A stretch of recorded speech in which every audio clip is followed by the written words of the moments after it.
इमरान खान ने भी आपारा चौक पर धरना दिया था। पीडीएम को भी आपारा चौक पर धरने के बारे में सोचना चाहिए। बिलावल भुट्टो की ठट्ठा में मीडिया से गुफ्तगू, कहा कि पीडीएम की जीत पीपल्स पार्टी की जीत है। हुकूमती वुज़रा साजिश कर रहे हैं लेकिन पीडीएम मुस्तहकम है। ग्रैंड डायलॉग इमरान खान के इस्तीफे से मशरू।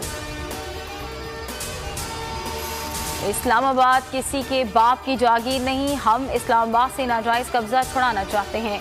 सरबराह पीडीएम मौलाना फजल रहमान की मुल्तान में गुफ्तगू, कहा कि 31 जनवरी इस्तीफों की डेडलाइन है, इसके बाद हिकमत अमली बनाएंगे। पीडीएम के मौक़िफ़ में कोई तब्दीली नहीं आई।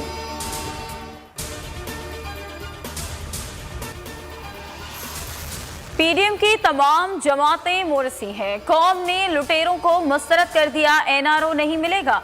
मुराद सईद की न्यूज़ कॉन्फ्रेंस। फिरदौस आशिक अवान कहती हैं कि पीडीएम की फिल्म सियासी सिनेमा में चलने से कबल ही फ्लॉप हो गई। पीडीएम का बयानिया जाती उम्र तक महदूद हो गया। पीपल्स पार्टी मरसों मरसों इस्तीफे ना देसों का नारा लगा रही है। वकला, सहाफ़ियों और सिविल सोसाइटी का चेयरमैन पैमरा को हटाने का मुतालबा। 19 रोज गुजर गए, अवाम को ताहाल हुकूमती एक्शन का इंतजार। मुल्क भर में पैमरा दफातर के बाहर चेयरमैन के खिलाफ एहतजाज। लाहौर हाईकोर्ट में चेयरमैन पैमरा सलीम बेग की तैनाती चैलेंज। अदालत ने पैमरा समेत तमाम फरीकैन से जवाब तलब कर रखा है। तर्जुमान सिंध हुकूमत मुर्तज़ा वहाब ने पैमरा के इक़दामात को आज़ादी सहाफ़त का गला दबाने की साजिश करार दे दिया।